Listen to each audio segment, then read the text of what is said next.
Welcome to the debate. ప్రేక్షకులకు ఉగాది శుభాకాంక్షలు.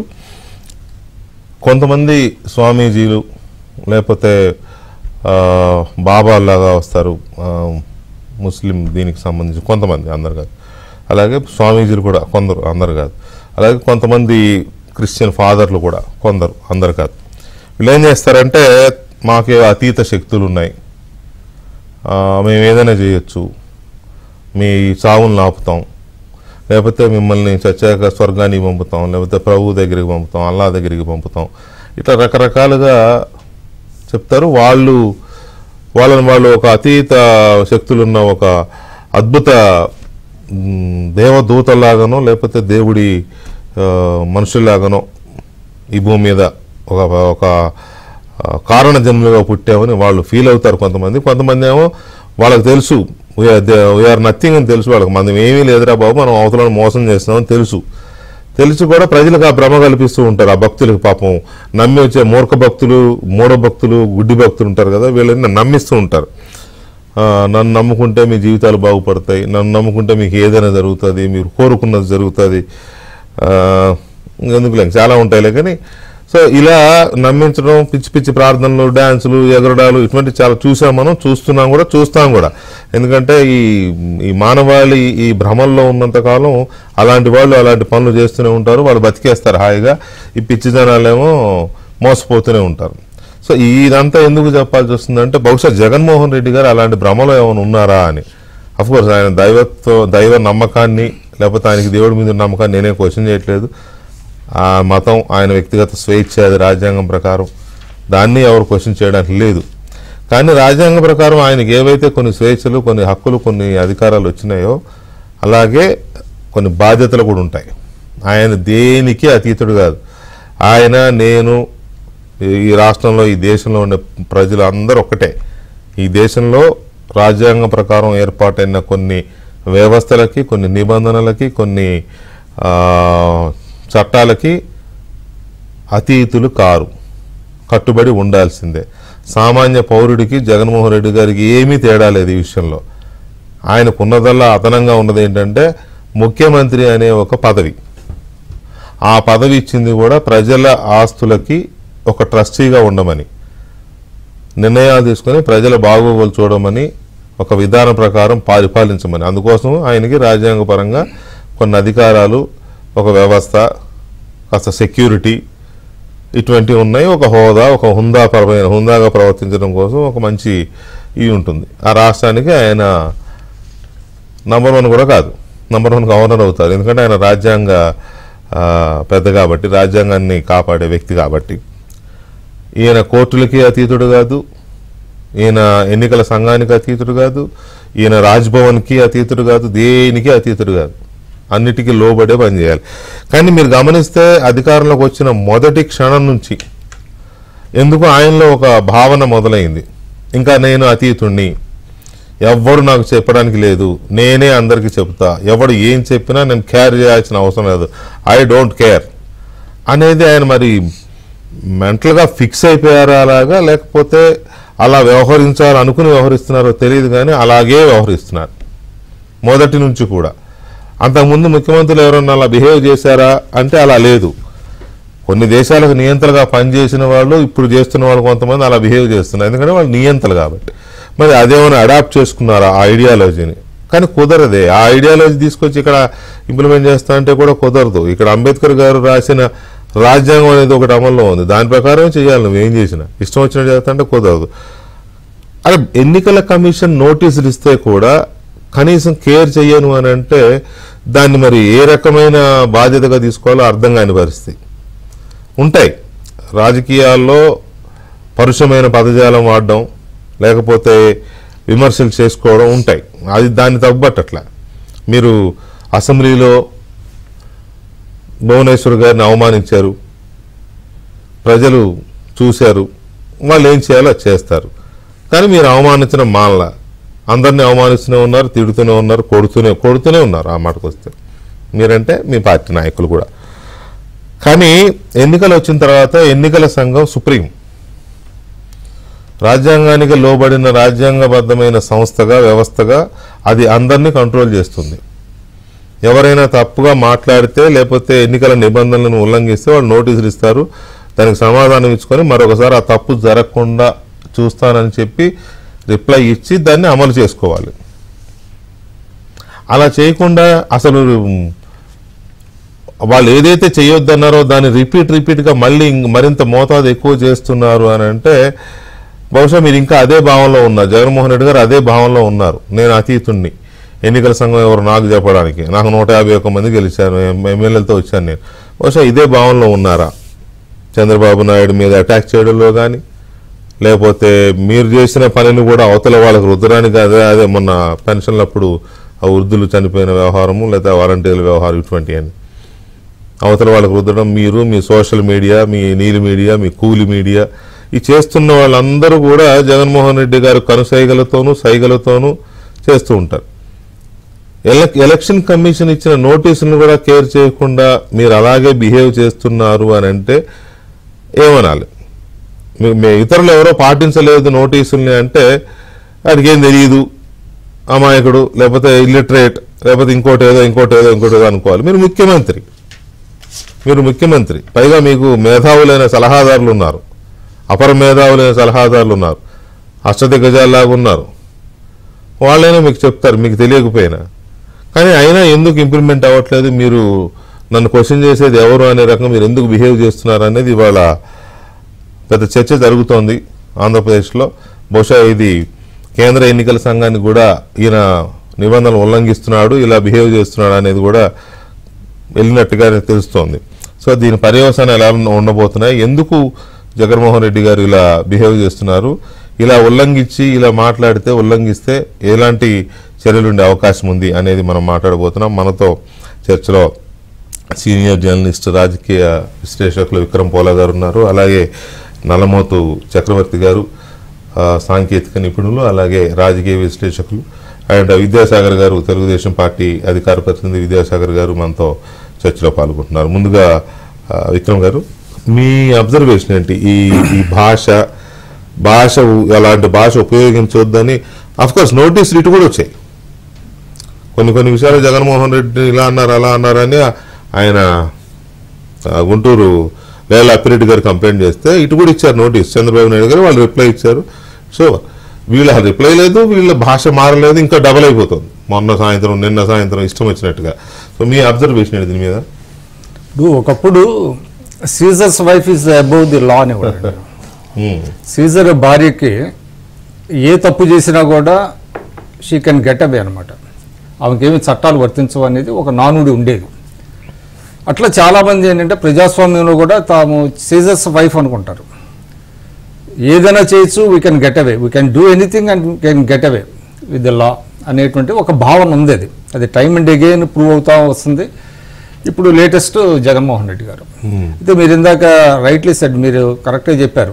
ఆయన ఏంటంటే డే 1 నుంచి నాకు 151 మంది గెలిచారు కాబట్టి నేను ఏదైనా చేయొచ్చు, నాకేదో ప్రత్యేకమైనటువంటి ఒక హక్కులు దక్కలుపడ్డాయి ఈ విజయం వల్ల, ఇంత ఘన విజయం వల్ల అని ఆయన ఒక భ్రమల్లో ఉన్నారు. ఆయన భ్రమల్లో ఉంటే అనేక తప్పులు చేసుకున్నారు. నన్ను ఎవరు క్వశ్చన్ చేస్తారు, నాకు ఇంత మ్యాండేట్ వచ్చింది, ప్రజల మద్దతు ఎంత అద్భుతంగా ఉందని మనం చూసినట్టయితే ఎన్ నెంబర్ ఆఫ్ ఎగ్జాంపుల్స్ ఉన్నాయి.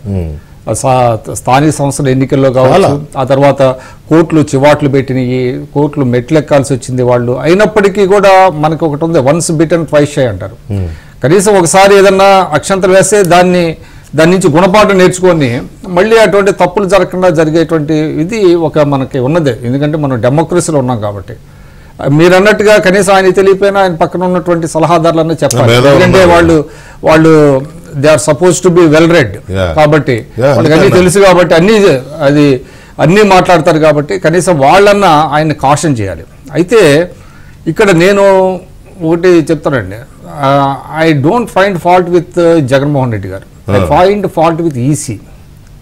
ఎందుకంటే జగన్మోహన్ రెడ్డి గారు నేచర్ అటువంటిది, ఆయన డిఫై చేస్తాడు. నాకు ఇక్కడ లాస్ ఏమీ నాకు వర్తించవు, నాకు రాజ్యాంగం అవసరం లేదు, నేను ఏదైనా చేయగలనని ప్రూవ్ చేస్తున్నట్టుగా. కాబట్టి it is the high time for the EC to act upon అనమాట.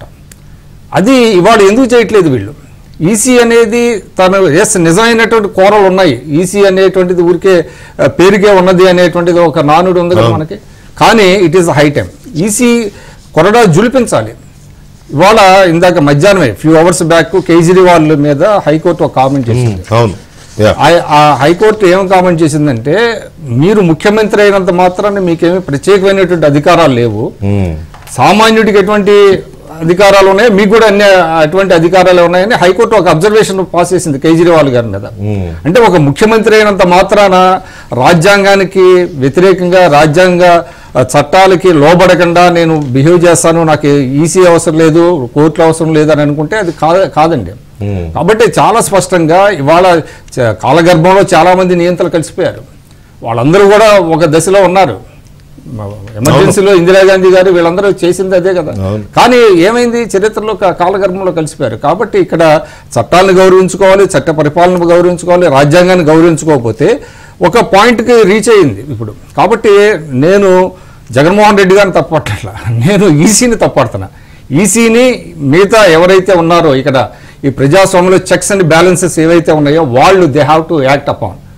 ఎస్, మాకు కోరలు ఉన్నాయి ఈయన, ఎందుకంటే ఇది ఇవాళ జగన్మోహన్ రెడ్డి గారు చేశారు, రేపొద్దున మరొకరు చేస్తారు. ఇది ఒక బ్యాడ్ ప్రెసిడెంట్ అవుతుంది.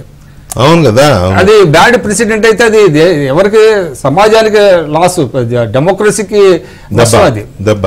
అందువల్ల వెంటనే ఈసీ వెంటనే కొరడా జులిపించాలి. ఎక్కడైతే దాన్ని అంటే ఆయన ఎక్కడైతే అతిక్రమించారో, ఉల్లంఘనలు చేశారో దాని మీద వాళ్ళకు ఉన్నటువంటి పరిధుల్లో వాళ్ళు యాక్ట్ చేయాలి. ఇవాళ కొంతమంది పరిశీలకులు, ఒకళ్ళు ఇద్దరు పరిశీలకులు వచ్చారు, అన్ని రాష్ట్రాలకు పంపించారు.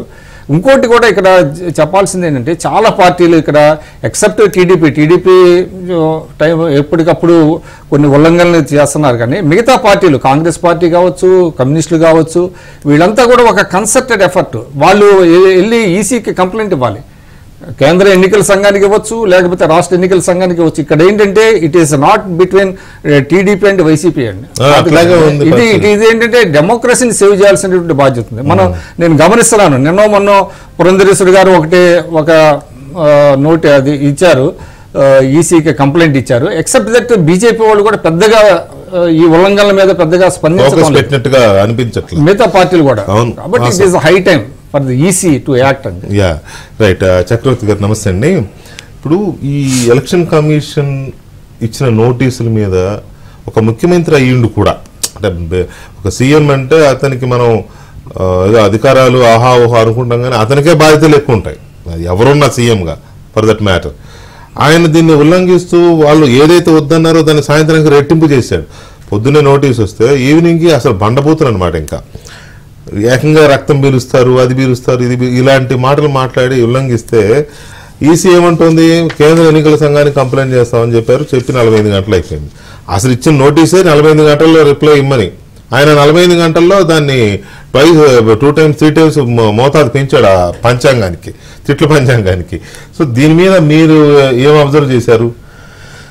ఇందాక విక్రమ్ గారు అన్నట్లు బాధ్యత జగన్మోహన్ రెడ్డి గారి మీద కన్నా కూడా ఎలక్షన్ కమిషన్ మీద ఎక్కువగా ఉంటుంది. ఈ ఎన్నికలకు ప్రచారం ఇప్పుడే మొదలైంది, ఇంకా హీట్ ఇప్పుడిప్పుడే అందుకుంటుంది. వాళ్ళ ఉగాది కాబట్టి ఉగాది గడిచిన తర్వాత it will be at new level. అయితే మనం గతాన్ని కూడా ఒకసారి నెమరేసుకోవాలి. జగన్మోహన్ రెడ్డి గారి 5 సంవత్సరాల పాలనలో జరిగిన అరాచకాలతో పోలిస్తే ఇప్పటిదాకా కాస్త బాగా జరిగినట్లే ప్రచారం. మీరు మర్చిపోకూడదు, స్థానిక ఎన్నికల్లో అభ్యర్థులు నామినేషన్ కూడా వేయలేకపోయారు. ఎలక్షన్ కమిషన్ తీసేశారు, స్టేట్ ఎలక్షన్ కమిషన్ రాజ్యాంగానికి చట్టాలకు వ్యతిరేకంగా మళ్ళా కోర్టులో పోరాడి తీసుకురావాల్సి వచ్చింది. సో ఆ అరాచకాలతో పోలిస్తే ఈ రోజు కాస్త మెరుగు. నా మోడల్ కోడ్ ఆఫ్ కాండక్ట్ మనకు ఒకసారి ఎన్నికలు ప్రకటించిన తర్వాత it will come into effect.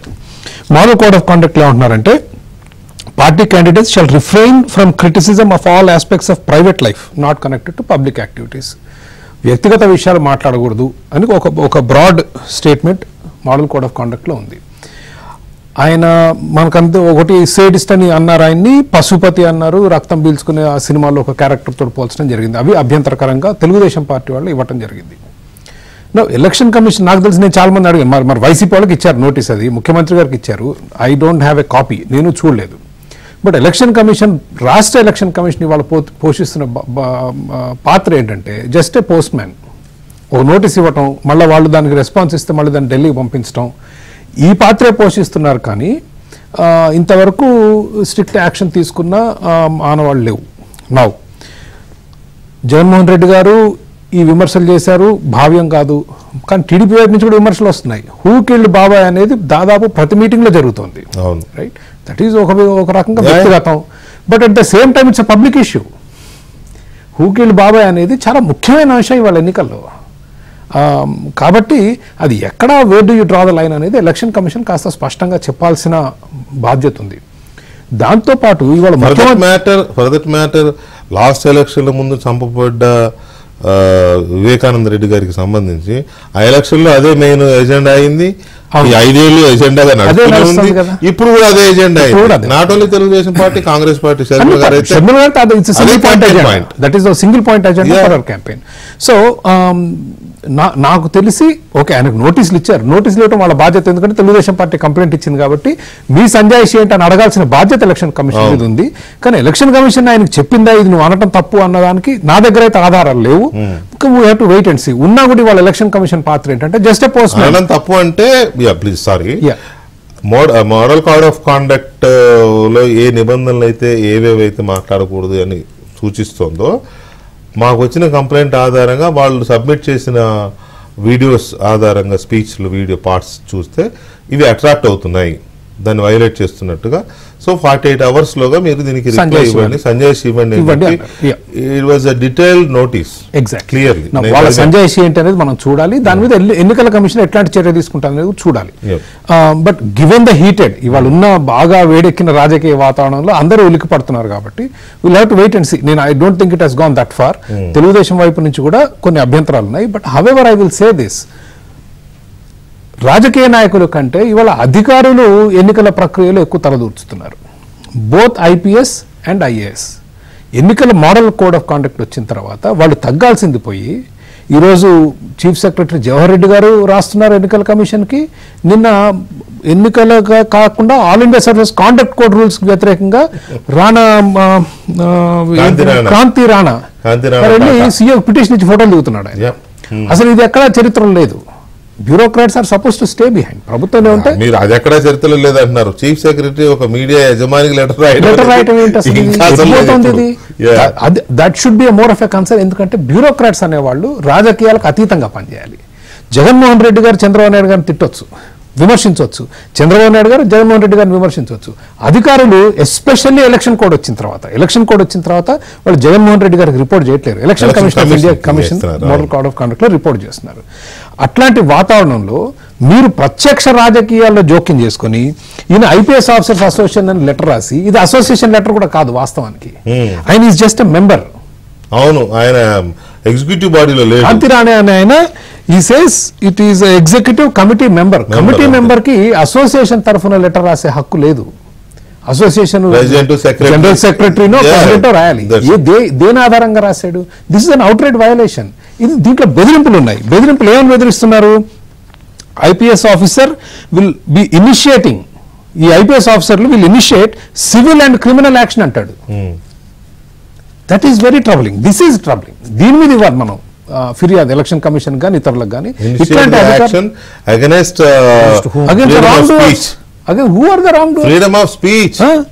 అసలు ఎన్నికల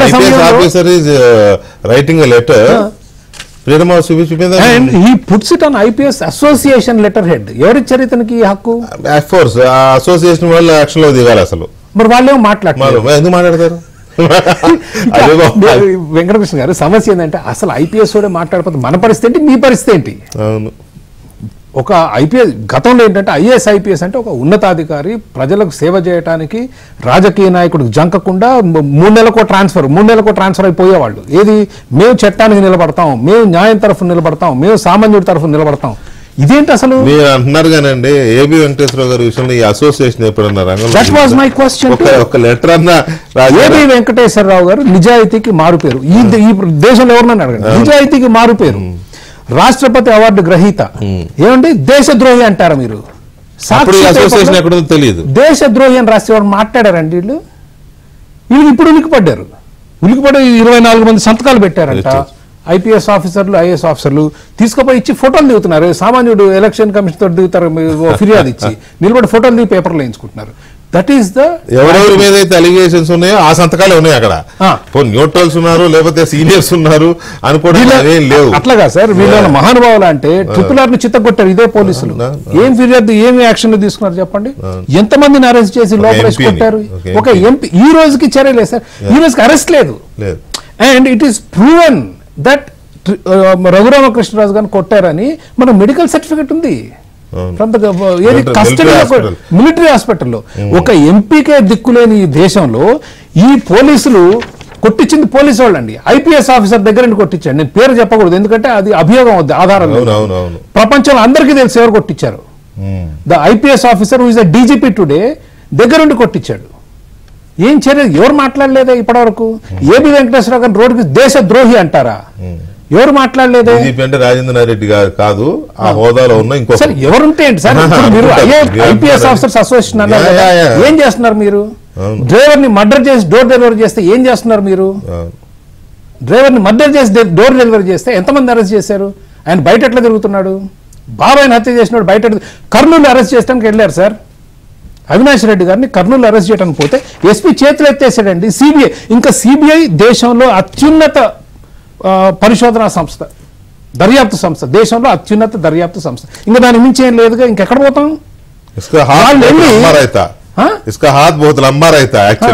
సిబిఐ అదురు వాళ్ళు వెళ్ళి కర్నూలులో కూర్చుంటే ఎస్పీ అంటాడు నేను చేయలేను, నా చేత కాదంటాడు ఎస్పీ.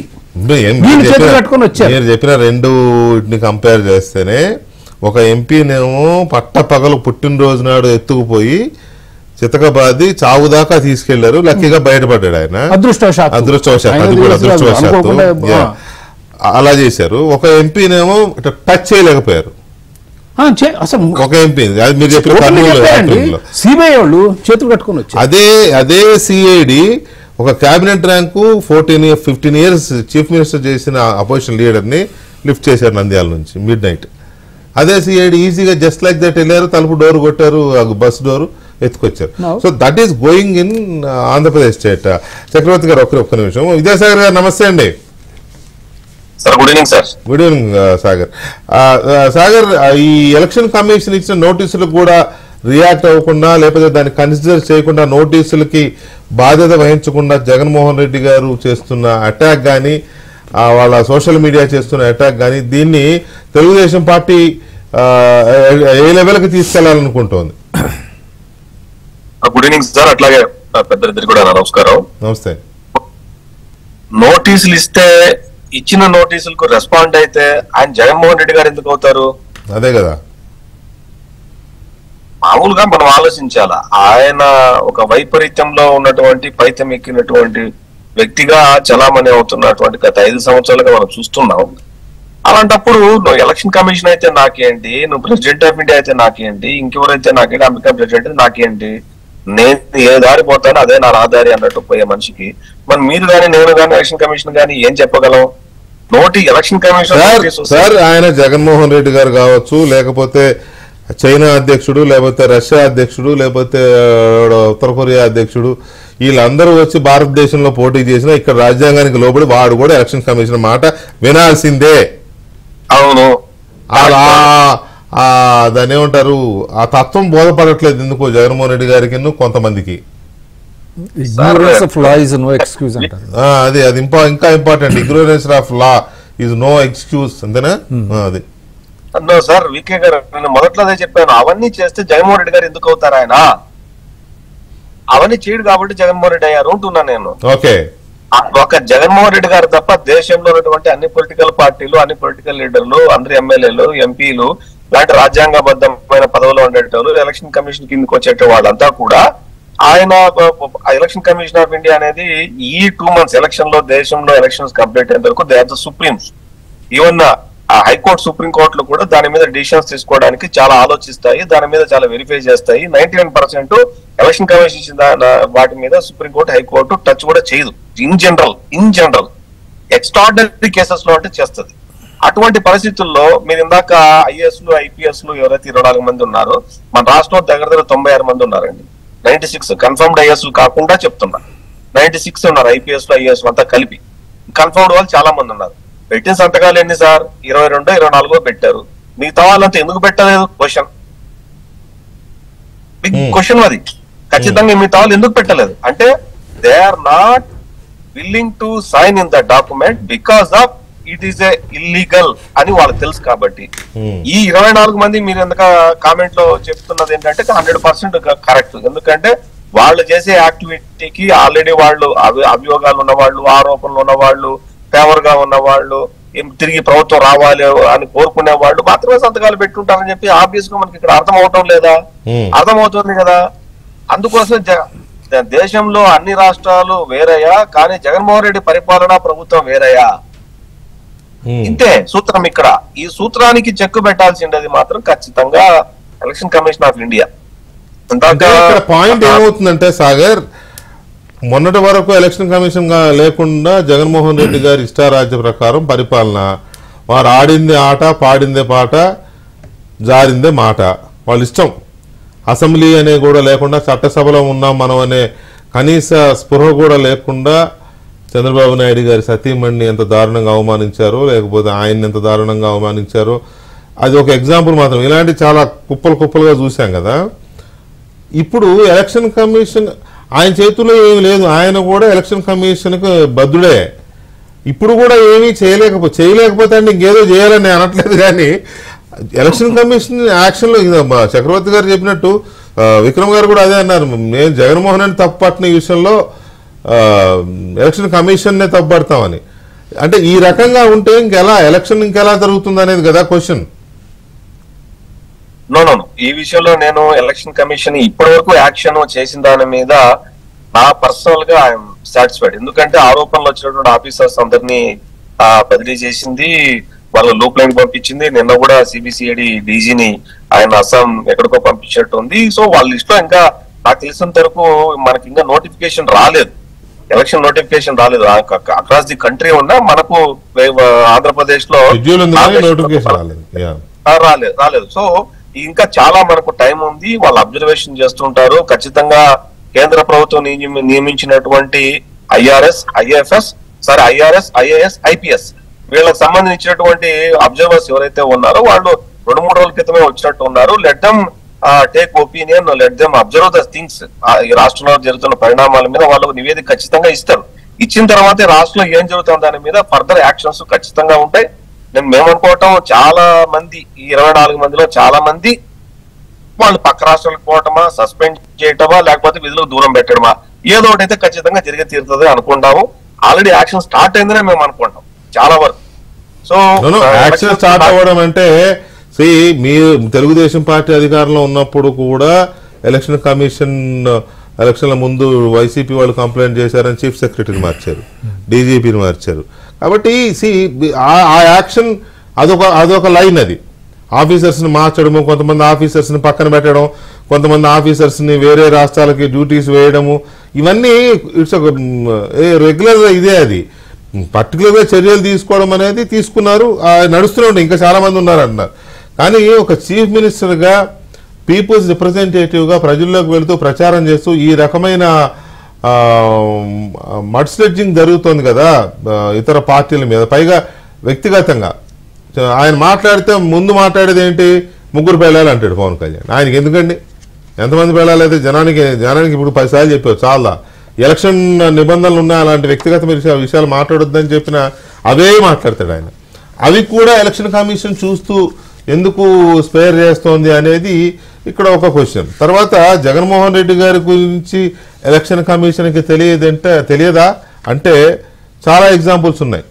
ఎలక్షన్ కమిషన్కి ఆయన ఏంటో, ఆయన పార్టీ ఏంటో, ఆయన ప్రొఫెషన్కి కొన్ని రాజకీయ పార్టీల పట్ల కొంత అవగాహన ఉంటుంది. వాళ్ళు ఎలక్షన్ టైంలోనే యాక్ట్ చేస్తారు అని కాదు, మిగతా రోజుల్లో కూడా వాళ్ళకి వివిధ రాజకీయ పార్టీలకు సంబంధించి కానీ, దేశంలో రాష్ట్రాల్లో ఉండే ప్రభుత్వాల యాక్షన్స్ మీద కానీ, పార్టీల నడవడిక మీద కానీ, ఇవన్నీ వాళ్ళకి ఎప్పటికప్పుడు సబ్మిట్ చేయాలి. అలాగే కొంతమంది కంప్లైంట్లు కూడా తీసుకెళ్ళిస్తూ ఉంటారు. ఎలక్షన్ కమిషన్కి వైసీపీ గురించి పూర్తిగా తెలుసు. వైసీపీ అనే పార్టీ అసలు ఎలా పుట్టింది, ఆ పార్టీ పేరు ఎక్కడిది, అది ఎవరు రిజిస్టర్ చేశారు, జగన్మోహన్ రెడ్డి గారికి అది ఎలా వచ్చి పడింది, ఇవన్నీ తెలుసు. ఆయన ఎవరి దగ్గర కొనుక్కున్నాడు ఆ పార్టీ పేరుని, అసలు ఒరిజినల్ ఎవరు, ఇవన్నీ తెలుసు. అయితే ఇప్పుడు నేను ఆ డీటెయిల్స్లోకి వెళ్ళట్లేదు. కానీ మీకు బాగా గుర్తుంటే 2.5 సంవత్సరాల క్రితం ఒక ప్లేనరీ జరిగింది పార్టీది, వైసీపీ ప్లేనరీ. ఆ ప్లేనరీలో నేను ఊరికే అలా చైనా అధ్యక్షుడు, రష్యా అధ్యక్షుడు అని వాళ్ళిద్దరు ఎలాగైతే జీవితకాలం అంటే చచ్చేదాకా మేమే అధ్యక్షుడు అని చేసుకున్నారు, వీళ్ళు కూడా ఒక తీర్మానం చేసుకున్నారు. జగన్మోహన్ రెడ్డి గారు కూడా ఒక తీర్మానం చేసుకున్నాడు. తీర్మానం చేస్తే అది ఈ రఘురామరాజు గారు లాంటి వాళ్ళు ఉంటారు కదా, వీళ్ళు కంప్లైంట్ చేయడము, తర్వాత వాళ్ళు ఎక్స్ప్లెనేషన్ అడిగితే మళ్ళీ మార్చుకుని అబ్బాయి మేము తీర్మానం చేయలేదన్నారు. ఓపెన్గా చేశారు తీర్మానం అది. సో ఈయనకి ఇలాంటి లక్షణాలు ఉన్నాయని ఎలక్షన్ కమిషన్కి తెలుసు. రైట్ విక్రమ్ గారు, ఈయనకి ఇలాంటి లక్షణాలు ఉన్నాయి, వదిలిపెడితే మొత్తం ఇలాగే చేస్తాను తెలుసు కూడా ఎందుకు ఇంకా రియాక్షన్ రావట్లేదు, యాక్షన్లోకి ఎందుకు దిగడం లేదు అనేది. చక్రవర్తి గారు అన్న పాయింట్ ఒకటి కరెక్ట్, యాక్షన్లోకి ఎందుకు దిగడం లేదు అనేది. అంటే ఇప్పుడు అది ఆ కాంటెక్స్ట్ మీరు ఇందాక చెప్పిన దానికి అంటే ఈ మధ్య నేను ఒక సజ్జల రామకృష్ణారెడ్డి గారి ప్రెస్ కాన్ఫరెన్స్ ఒకటి విన్నా. ఆయన పదే పదే ఎడాసిటీ అనే వర్డ్ని వాడుతున్నాడు. తెలుగుదేశం పార్టీ ఎడాసిటీ అనేది అసలు ఎడాసిటీ అనే వర్డ్ వాళ్ళకి అప్లికబుల్ అవుతుంది. ఎందుకంటే అసలు ఒక పార్టీ ప్రజాస్వామ్యంలో ఉన్నప్పుడు ప్రతి 2 ఏళ్లకు ఒకసారి ఒక ప్రజాస్వామ్య ప్రక్రియ ద్వారా పార్టీ అధ్యక్షుని ఎన్నుకుంటారు. అది బైలాస్లో ఉంటుంది. అది మామూలు లేమేని కూడా తెలుస్తుంది. అది అటువంటిది దీనికి నేను శాశ్వత అధ్యక్షుని అని ఆ ప్లేనరీలో తీర్మానాన్ని ప్రవేశపెట్టడం, తీర్మానాన్ని ఆమోదించడం, దానిని అందరూ కూడా దాని మీద బ్రహ్మాండంగా అదేదో యాజ్ ఇఫ్ అది చాలా పెద్ద అచీవ్మెంట్ లాగా అందరూ మాట్లాడుతారు. ఇప్పటికీ విజయసాయి రెడ్డి ఆ రోజు అనౌన్స్ చేయడం అనేది రికార్డెడ్ ఉంది. అది దట్ ఈస్ ది అడాసిటీ. అది డెమోక్రసీలో దట్ ఈస్ ది అడాసిటీ. మిగతాది అంతా ఇదే చిన్నది. అందుకని ఇక్కడ ఏంటంటే జగన్మోహన్ రెడ్డి గారు ఆయనకి చాలా విషయాలు తెలియకపోవచ్చు. సరే, కొంతమంది సలహాదారులను పెట్టుకున్నారు. ఆ సలహాదారులకు కూడా చాలా అనుభవం ఉంది. మరి వాళ్ళు ఎందుకు గైడ్ చేయటం లేదు, గైడ్ చేసినా కూడా ఆయన వినిపించుకోవటం లేదా అనేటువంటిది ఒకటి ఉందండి. ఇంకోటి ఏంటంటే ఇప్పుడు మీరు ఇందాక అన్నారు ఐఏఎస్లు ఐపీఎస్లు అని. నిజానికి చెప్పాలంటే మన బ్రిటిష్ నుంచి మనకు వచ్చినటువంటి ఈ వ్యవస్థ ఇదంతా కూడా అసలు రియల్ పవర్ అంతా ఉండేది వాళ్ళ దగ్గరే ఉంటుందండి. పేరుకి అధికారులు అంటే పేరుకి రాజకీయ నాయకులకు తప్ప అసలు పూర్తి పవర్ వాళ్ళ దగ్గర ఉంటుంది. రియల్ పవర్ అన్నమాట. అంటే ఒక ముఖ్యమంత్రి కావచ్చు, మంత్రులు కావచ్చు, వాళ్ళు వీళ్ళని కంట్రోల్ చేయాల్సింది పోయి వాళ్ళే వీళ్ళని కంట్రోల్ చేసే పరిస్థితి ఇండియాలో ఉందని మ్యాక్స్ వెబర్ ఎప్పుడో చెప్పాడు. ఇప్పుడు కాదు. ఇది ఎప్పుడైతే ఉంటుందో దేశంలో, భారతదేశంలో ప్రజాస్వామ్యం అనేది మనుగడ సాధించదా అని అన్నాడు. అంటే ఇప్పుడు మనకేదో ఉంది కదా, తోక కుక్కను ఆడిస్తుంది అంటారు. అట్లాగే ఇప్పుడు ఏంటంటే కొంతమంది ట్రైబల్ ఆఫీసర్స్ ఏం చేస్తున్నారంటే ఇన్ని తప్పుదోవ పట్టిస్తున్నారు. తప్పుదోవ పట్టించి జగన్మోహన్ రెడ్డి ఆయనకి తెలియదు కానీ ఇక్కడ ఉండాల్సిన వాళ్ళు చాలా మంది అనుభవజ్ఞులు ఉన్నారు కదా. ధర్మాన ప్రసాదరావు గారు ఉన్నాడు, ఆయన చాలా అనుభవశాలి, ఆయన క్యాబినెట్లో బొత్స సత్యనారాయణ గారు ఉన్నారు. మరి వీళ్ళందరూ ఏం చేస్తారో నాకు ఇప్పటికీ అర్థం. అదే కాదు విక్రమ్ గారు, నేను ఇందాక నా ఇంట్రడక్టరీ రిమార్క్స్లో కూడా నేను అతీత శక్తులు లేకపోతే ఏదో అనుకుంటారు అంటున్నాను కదా. ఆయనే నేను గాంధీని అనుకుంటాడు. మీరు చూసుకుంటారు కొన్ని హోర్డింగ్స్. అప్పుడు ఈయన ముందు వెళ్తుంటే గాంధీ, అంబేద్కర్ వీళ్ళందరూ ఆయన వెనకాల నడుస్తున్నట్టుగా హోర్డింగ్స్ పెట్టారు. యాక్షన్ తీసుకోవాలి, ఆయన దానికి సిగ్గుపడుతూ సారీ చెప్పాల్సిన అవసరం ఉండింది. ఆ రోజు సైకో ఫ్యాన్సీ జరుగుతుందా ఇది అనుకోలేము మనం. నిన్న ప్రకాశం జిల్లాలో అదేదో సభలో ఒక ఐపాక్ అతను పక్కన వాళ్ళు ఇచ్చిన స్క్రిప్ట్ లే ఒక వృద్ధుడితో మాట్లాడిచ్చారు. వృద్ధుడు అంటే మరి మిడిల్ ఏజ్డ్. ఆయన నెహ్రూ లాంటి నువ్వు అంటాడు జగన్. మరీ నేను చూశాను. నేను అదంతా ఏంటంటే స్టేజ్ మేనేజర్ అండి. ఎవరినో పిలుస్తారు, వాళ్ళని ఈ విధంగా మాట్లాడమని చెప్తున్నారు. ఇప్పుడు వాళ్ళు ఏం చెప్తున్నారు, ఈవెన్ ఒక ఛానల్లో కూడా నేను చూస్తున్నాను, ఒక ఛానల్ 2 యాంకర్లు కూర్చుంటారు. కూర్చొని చెప్పయా నువ్వేంటి మీ ఫ్యామిలీలో ఎంత బాగా జరిగింది జగన్మోహన్ రెడ్డి గారి మీద అంటే ఒక ఆయన లేచి, సార్ మా ఇంట్లో MBA చదివాడు మా అబ్బాయి, జగన్మోహన్ రెడ్డి గారి పుణ్యం అని చెప్పి వాలంటరీగా పనిచేస్తున్నాడు. మళ్ళీ ఇంకొక రెండో వాడు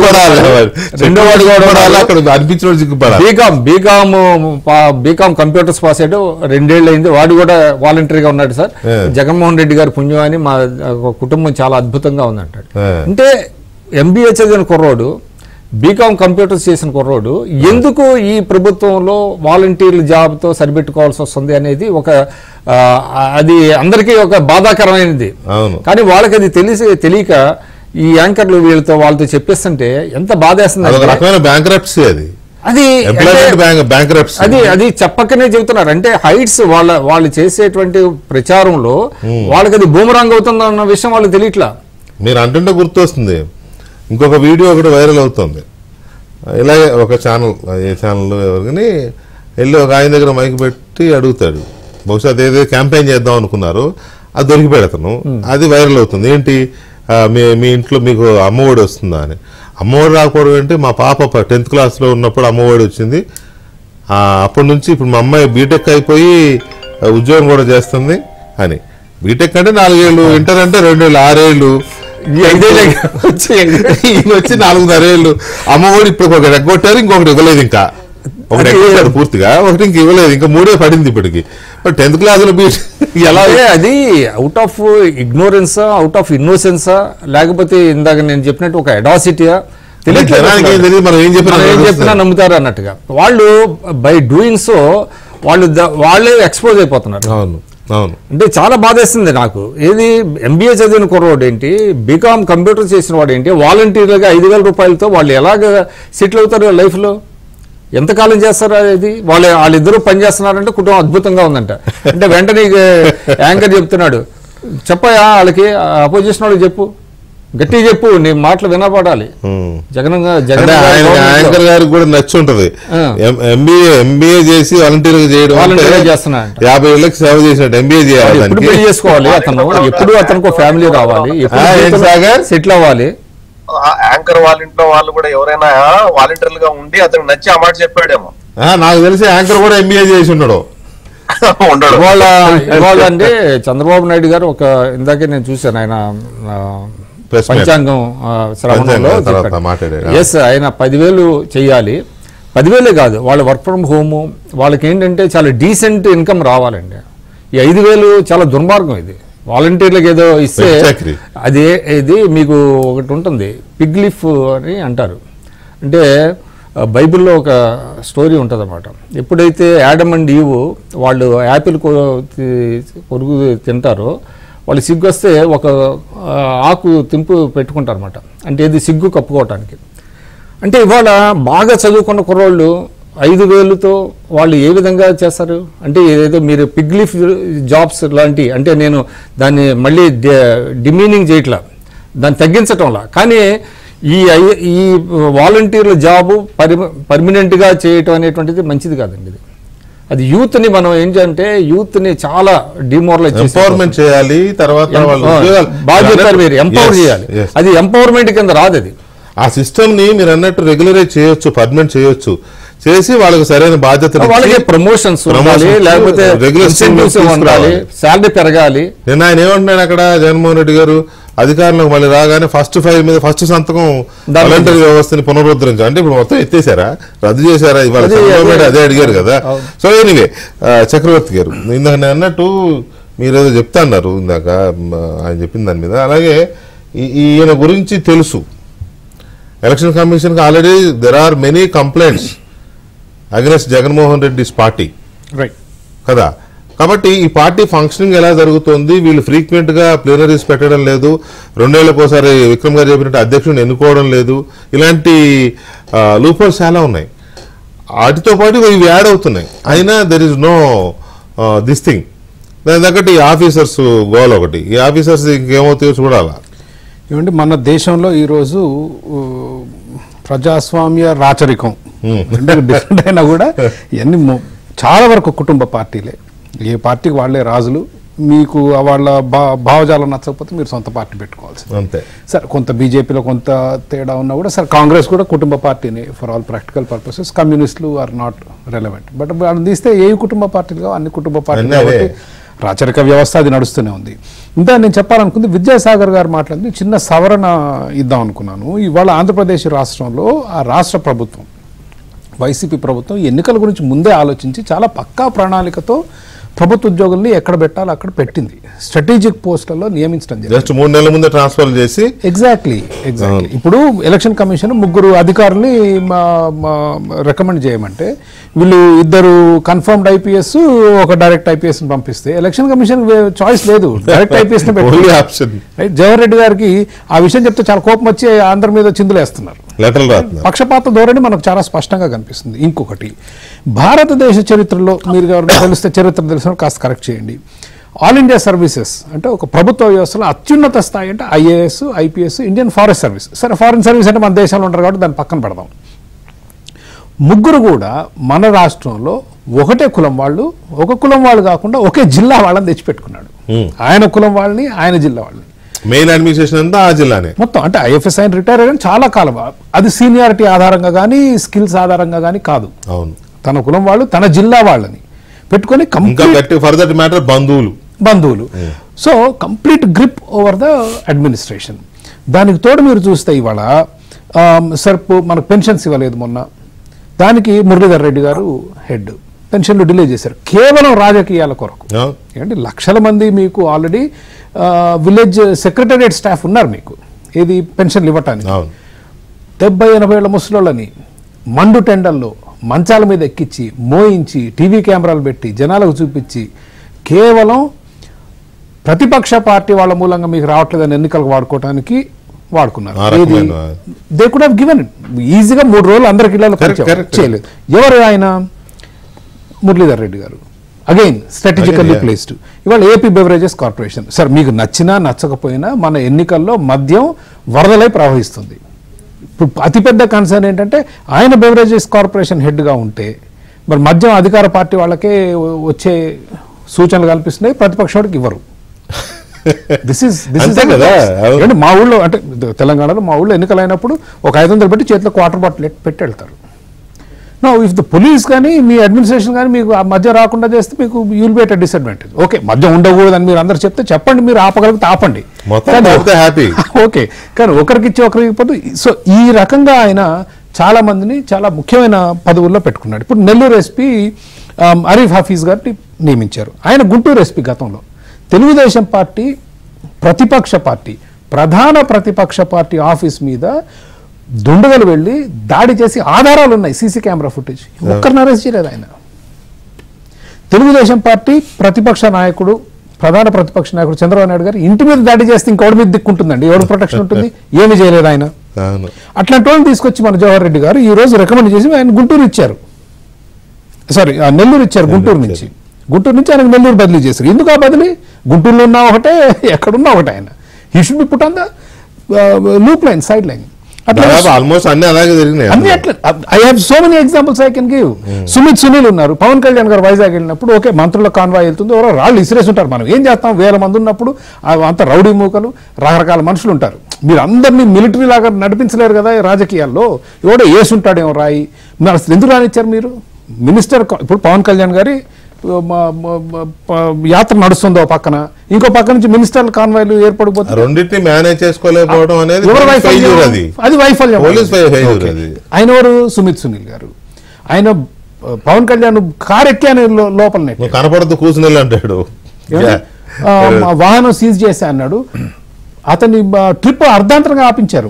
3 రోజులు మొత్తం అరెస్ట్ చేశారు వాళ్ళందరినీ. రోజంతా హోటల్లో బందీ చేశారు. ఒక రకంగా చెప్పండి హౌస్ అరెస్ట్, హోటల్ అరెస్ట్ చేశారు. ఆయన డీసీపీ సుమిత్ సునీల్. ఫోటోలు ఉన్నాయండి, ఆయన పవన్ కళ్యాణ్ కారెక్ట్ ఫోటోలు ఉన్నాయి. ఆయన మీరు ప్రకాశం ఎస్పీ చేస్తే ఏంటి ఏమొచ్చుద్ది, ఎవరికి ఏమొచ్చుద్ది? వైజాగ్ లో చేసిన రాజకీయాలు ప్రకాశంలో చేస్తాడు. గంగాధరరావు గారు ఉన్నారు, ఆయన అన్నమయ్య జిల్లాలో ఇప్పుడు అనంతపూర్కి వెళ్ళారు. అనంతపురం అంగళంలో రాళ్ళు మన అందరం చూసాం వీడియోలు, రాళ్ళు పెట్టి కొట్టడం. ఏది చంద్రబాబు నాయుడు గారి కాన్వాయ్ మీద. సరే ఆయన అన్నాడు తగులుకోండి అన్నాడు, ఓకే అది కూడా చూసాం. కానీ ఎప్పుడు అన్నాడు? వీళ్ళు రాళ్లతో దాడి చేస్తుంటే. ఏం కేసు పెట్టాడండి ప్రధాన ప్రతిపక్ష నాయకుడి మీద? హత్యానేరమా? మరి వీళ్ళందరినీ మీరు పెడితే సో విద్యాసాగర్ గారు చెప్పిన కరెక్షన్ ఎక్కడ ఇస్తున్నానంటే, ఓకే బదిలీలు చేస్తున్నారు. ఒక కాంప్రమైజ్ అనే వ్యక్తిని తీసి ఇంకో కాంప్రమైజ్ అనే వ్యక్తిని పెడితే ఏమొచ్చుద్ది? ఇప్పుడు గుంటూరులో చేసింది అనంతపురంలో చేయడం, ఆ జిల్లాలో చేసిన వైజాగ్లో అరాచకమే ఈ జిల్లాలో జరుగుతుంది. చేయడం, నెల్లూరులో చేయడం. అవును. It should be a meaningful appointments. That is what is ఇవాళ నా అభిప్రాయంలో అర్జెంట్ గా మార్చాల్సింది వీళ్ళని కాదు, సిఎస్ జవహర్ రెడ్డి గారు మార్చాలి, డీజీపీ రాజేందర్ రెడ్డి గారు. రాజేందర్ రెడ్డి అసలు డీజీపీ అర్హులే కాదు, ఆయన he has no qualification, is not the senior IPS officer. ఇంకా 10 మంది ఉన్నారంట కదా, చాలా మంది ఉన్నారు, 12 మంది సో ముందు వీళ్ళిద్దరిని తీసి దాంతోపాటు వాసుదేవ్ రెడ్డి గారిని, మురళీధర్ రెడ్డి గారిని వీళ్ళందరినీ తీస్తేనే కానీ మీకు ఎన్నికలు ఎంతో కొంత పారదర్శకంగా జరుగుతాయన్న నమ్మకం ప్రజల్లో కలగదు. ఇవాళ బీజేపీ మీద ఉంది అదే. అసలు వీటన్నిటికంటే మెయిన్, వీటితో పాటు వీటన్నిటికంటే కాదు, ఇవి చాలా ఇంపార్టెంట్. మీ ఆఫీసర్స్ ఇవి వీటితో పాటు అసలు ఎలక్షన్కి ఫోర్సెస్ కూడా చాలా ఇంపార్టెంట్. ఎక్కడ ఫోర్సెస్ రావాలి, ఎక్కడి నుంచి వచ్చిన వాళ్ళు చేయాలి, ఈ ఫోర్సెస్ నమ్ముకుంటే అది కొంత ఇబ్బంది. సాగర్ చెప్పండి, చెప్తారా? ఉందా ఒక చిన్న ఒక్క నిమిషం సాగర్, ఒక్క నిమిషం. అయితే ఇవాళ మనందరికీ తెలిసిందే భారతీయ జనతా పార్టీ ఆంధ్రప్రదేశ్ రాష్ట్రంలో చాలా బలహీనమైన పార్టీ అయినప్పటికీ వాళ్ళకి 6 ఎంపీ సీట్లు 10 ఎమ్మెల్యే సీట్లు వచ్చాయి. Now everybody also knows election commission లో కూడా కొంత రాజకీయాల పాత్ర ఉంది, కాదని మనం అనలేం. అయినప్పుడు ఇవాళ ప్రజల ఓట్లు కావాలని భారతీయ జనతా పార్టీ కనుక కోరుకుంటే ఎన్నికలు పారదర్శకంగా కూడా చూడకపోతే ప్రజలు ఎందుకు ఓటేస్తారు? జరిగే విధంగా వాళ్ళు కేంద్ర ప్రభుత్వం భారతీయ జనతా పార్టీనే కదా. మీరు ప్రజల్లో నమ్మకం కలిగించి కరెక్ట్ భారతీయ జనతా పార్టీ ఈ ఎన్నికలు నిష్పక్షపాతంగా చేయగలుగుతుంది, ఎటువంటి ఇతరులకి లొంగకుండా చేస్తుందన్న ఫీలింగ్ ప్రజల్లో వస్తేనే ఓట్లు వేయడానికి ముందుకు వస్తారు. ఎందుకంటే ఆ పార్టీ లేదు ఇది ఈ రాష్ట్రంలో. ఇక్కడ ఇంకోటి కూడా ఉంది, మీరు అన్నది చక్రవర్తి గారు. చంద్రబాబు నాయుడు గారు బీజేపీతో పొత్తులోకి వెళ్ళడానికి కారణం, రేపు అధికారంలోకి వచ్చిన తర్వాత కేంద్రంలో బీజేపీ వస్తుంది కాబట్టి రాష్ట్రం కోసం పెట్టుకున్నానని చెబుతూనే, రెండో పాయింట్ ఏంటి, ఎలక్షన్ ఫెయిర్ ఎలక్షన్ జరగాలంటే బీజేపీకి సహకారం కావాలని. జరగకపోతే చంద్రబాబు నాయుడు గారు నాకు ఎన్నికల్లో ఎలక్షన్ కమిషన్ పారదర్శకంగా అంటే వింటానికి బాగుండదు కదా, మనకు తెలిసిన విషయం. ఎన్నికలు పారదర్శకంగా జరగాలి. 2019 ఎన్నికలు పారదర్శకంగా జరగలేదు. 2024 జరగాలంటే బీజేపీ అవసరం ఉంది కాబట్టి ఆ పార్టీ 1% పార్టీ అయినా వాళ్ళకి 6 ఎంపీ సీట్లు 10 ఎమ్మెల్యే సీట్లు ఇవ్వాలి. ఇది టీడీపీ మీకు ఎప్పుడూ చెప్పరు, బట్ అది వాస్తవం.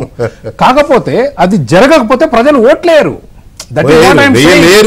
వేయలేరు, అది సమస్య. ఇప్పుడు దట్ ఈస్ వాట్ కేంద్ర ప్రభుత్వం ఆపరేషన్ సక్సెస్ పేషెంట్ ఐడి అన్నట్టు ఉంటది. ప్రజలు ఎవరికన్నా ఓటేసుకొని కానీ ఓటు వేయాలి కదా, అసలు ఓటు వేయలేని పరిస్థితి వస్తుంది అనే ఒక భయం అయితే ఉంది. దీని మీద మీ అభిప్రాయం ఏంటనేది ఒకటి. సాగర్, మీరు ఇంకోటి ఏదో చెప్తున్నారు, చెప్పండి. అన్నిటికీ మించి వాళ్ళ ప్రచారం, వాళ్ళ సోషల్ మీడియా కూడా నోటీస్ ఇచ్చింది ఎలక్షన్ కమిషన్, మీరు ఇలాంటి పోస్టులు పెట్టొద్దు అని. అఫీషియల్ మీడియా ఉంటది కదా, సోషల్ మీడియా, అయినా వాళ్ళు ఆపల ఇంకా ఎక్కువ చేశారు దాన్ని. సో అది కూడా ఉంది. జగన్మోహన్ రెడ్డి గారు మాత్రమే కాదు, వారి మీడియా కూడా అట్లాగే ఉంది.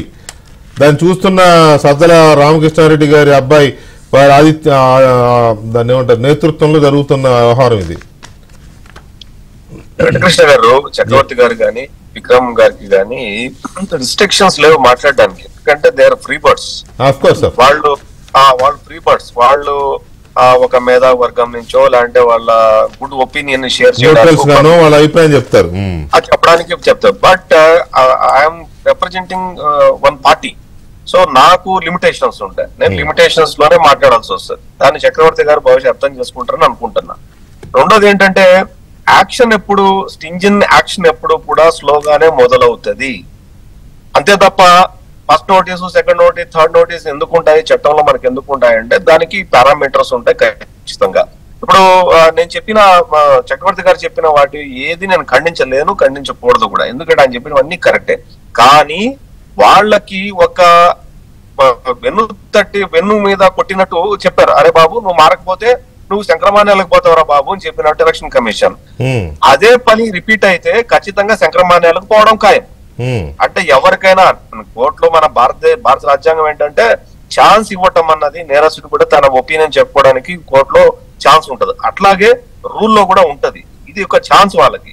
If they act as usual previously అనుకున్నప్పుడు సడన్లీ ఎలక్షన్ కమిషన్ చేసే యాక్షన్ ఎట్లా ఉంటుందో, నిన్న మనం చూసిన సిబిసిఐడి డీజీకి ఎట్లా ఉంటుందో అట్లా ఉంటది. అంటే ఈ ప్రాంతం నుంచి కూడా వేలేసే పరిస్థితి, బయటికి వెళ్ళిపోయే పరిస్థితి. అట్లాగంగా మీరు వీళ్ళు సోషల్ మీడియా కానీ, ముఖ్యమంత్రి చేసే దాడి మీద కానీ, సైద్ధాంతికంగా తెలుగుదేశం పార్టీ, వ్యక్తిగతంగా తెలుగుదేశం పార్టీ లీడర్ల మీద, ఇది కూడా అంతే. ఒకసారి 2 సార్లు, 3వ సార్లు మెల్లగా స్టార్ట్ అవుతుంది. నువ్వు 2 రోజులు ప్రచారం ఆపు బాబు అంటారు, 3వ రోజు నువ్వు కంటిన్యూగా అసలు ప్రచారం పాల్గొనొద్దు అంటారు, తర్వాత మళ్ళీ ఇంకొకరు తెప్పించారనుకోండి నువ్వు అనర్హుడు అంటారు. అంటే స్టెప్ వైజ్ జరుపుకుంటూ రావాలి కానీ మన సిస్టమ్ లో ఏది కూడా ఓవర్ నైట్ అనేది మన దేశంలో రాజ్యాంగం పర్మిట్ చెయ్యదు. అట్లాగే నేను మాట్లాడినా, బీజేపీ మాట్లాడినా, లేకపోతే జనసేన నుంచి మాట్లాడినా కూడా పరిమితికి లోబడే మాట్లాడాలి తప్ప పరిమితికి మించి మాట్లాడితే మేము పార్టీని రిప్రజెంట్ చేస్తున్నాం కాబట్టి పార్టీ ఇబ్బందులు పడే పరిస్థితి ఉంటుంది. ఖచ్చితంగా మా వల్ల పార్టీకి ఇబ్బంది రాకూడదు కాబట్టి వాళ్ళు మాట్లాడేంత ఈజీగా నేను మాట్లాడే పరిస్థితి నాకు ఉండదు. కానీ మీరు మాట్లాడొచ్చు, because your media, you have a freedom. మీరు ఏం మాట్లాడినా అది పబ్లిక్ ఒపీనియన్ గా మాట్లాడారు. మీరు లిమిటేషన్స్ ఉన్నాయి నాకు అన్నది ఎంత కరెక్టో చక్రవర్తి గారు చెప్పిన దాన్ని నేను కరెక్ట్ ఆయన చెప్పిందని మీరు అన్నారు కాబట్టి మీరు డైరెక్ట్ గా చెప్పవసరం. అయితే మాకు ఫ్రీడమ్ ఉంది కదా అని మా ముగ్గురికి మేము కూడా ఏది పడితే అది మాట్లాడడం, మాకు కూడా సెన్సిబుల్ ఇదే. మేము కూడా ఫ్రీడమ్ ఆఫ్ ది స్పీచ్ కూడా లిమిటేషన్స్ ఉంది. Article 19 and everything. కాబట్టి మాకు స్పృహ మాకుంది. మా తోలు మందం కాదు అంటున్నా నేను చెప్పేది, మా తోలు కొంచెం పల్చనే. అంటే కొద్దిగా ఏంటంటే స్టింజింగ్ యాక్షన్ జరగాలి అంటే టైం బింగ్ 1, 2, 3 అన్నప్పుడు రేపొద్దున నోటీసులు ఇచ్చి ఇమీడియట్ గా నువ్వు డిస్క్వాలిఫై, నువ్వు పోటీ చేయడానికి వీల్లేదు అని చెప్పి స్ట్రైట్ అవే ఎలక్షన్ కమిషన్ ఏ అభ్యర్థికి చెప్పడానికి లేదు, లేదా పార్టీ అభ్యర్థి రద్దు చేస్తానని చెప్పడానికి లేదు. దానికి ఒక పేపర్ వర్క్ జరగాలి అంటున్నా నేను. పేపర్ వర్క్ జరగాలి అంటే ఎస్ నువ్వు ఇది చేస్తున్నావు 1, 2, 3 జస్టిఫికేషన్ చేసుకోవాలి. ఏది కూడా రేపు పొద్దున పర్సనల్ గా అయినా సరే, లేకపోతే అది ప్రొఫెషనల్ గా అయినా సరే, ప్రభుత్వం అయినా సరే జస్టిఫికేషన్ ఉండాలి దానికి. సో ఆ రకంగా యాక్షన్ ఉంది అని నేను అనుకుంటున్నాను వ్యక్తిగతంగా, being as a law graduate నాకు తెలిసిన దీంట్లో నేను అనుకుంటున్నాను, నేను చెప్తున్నాను. Right Sagar, right Sagar, thank you. అంటే what is the way out అండి, అంటే the very purpose of for this discussion debate ఒక లాజికల్ ఎండ్కి వెళ్ళాలంటే ఇప్పుడు వాడు చెప్పింది సరే, వాళ్ళకి ఏవో లిమిటేషన్స్ ఉన్నాయంటున్నారు, కానీ బ్లేటెంట్గా జరుగుతున్నటువంటి విషయాలు మీరు ప్రస్తావించారు. So what is the way out అంటే you have to mount the pressure అండి. ఆ ప్రెషర్ మౌంట్ చేయాలంటే మీరు మిగతా పార్టీలతో కూడా కలవాలి, కలిసికట్టుగా వెళ్ళాలి, ప్రజల్లో ఒక రకమైనటువంటి ఒక నమ్మకాన్ని పెంచాలి. ఏదో ఇచ్చాము అని అంటే ఇచ్చామని కాదు, జరగనప్పుడు ఏం చేయాలి మీరు, అది ఒక ఇంకా ఇంకా ఇంకా చేయాలి. అంటే ఇక్కడతో అయిపోలేదు, వాళ్ళు జరిగేది చేస్తున్నారు కాబట్టి ఇంకా దాన్ని ఏంటంటే ప్రెషర్ మౌంట్ చేయడానికి అన్ని పార్టీలను కలుపుకొని తో ఒక రకమైనటువంటి ప్రెషర్ తీసుకొస్తే ఏదన్నా కొంత మేలు జరుగుతుంది. కరెక్ట్. ఇక్కడ ముఖ్యమంత్రి గారికి ఎలక్షన్ కమిషన్ వారు ఇచ్చిన నోటీస్ కూడా ఆయన ఏదో తల కిందకి కాళ్ళు పైకి పెట్టి తపస్సు చేయమనో లేదా కోదండం వేస్తామనో ఏం లేవండి. వాళ్ళు చెప్పింది ఏంటి, మీ భాష సరిగా లేదు, కొద్దిగా హద్దు మీరి మాట్లాడుతున్నారు, హుందాగా వ్యవహరించండి, మీ భాష మార్చుకోండి. ఇవి ఒక 5-6 సలహాలు 6 సలహాలు ఇచ్చారు. దీనికే ఇది కూడా చేయకపోతే అసలు ఒక ముఖ్యమంత్రి స్థాయిలో ఉన్న నాయకుడికి ఇలాంటి సూచనలు చేయాల్సి రావడమే అత్యంత దురదృష్టకరం. కాస్త ఆయన దాన్ని సరిదిద్దుకోకుండా ఇంకా ఎక్కువ చేస్తాను నేను అని అంటే, సాగర్ చెప్పింది ఒక పాయింట్ కరెక్ట్. దేశంలో చాలాసార్లు జరిగినాయి ఇట్లా. ఒకసారి నోటీస్ ఇస్తారు, రెండోసారి చెప్తారు, మూడోసారి 45 గంటలు ప్రచారానికి వెళ్ళొద్దు అని చెప్పి ఆపేస్తారు, ఆ తర్వాత అనర్హం చేస్తారు. అవి జరుగుతాయి. మార్చుకుంటే మంచిది, మార్చుకోకపోతే ఇంకా మంచిది రాష్ట్రానికి. Thank you very much sir.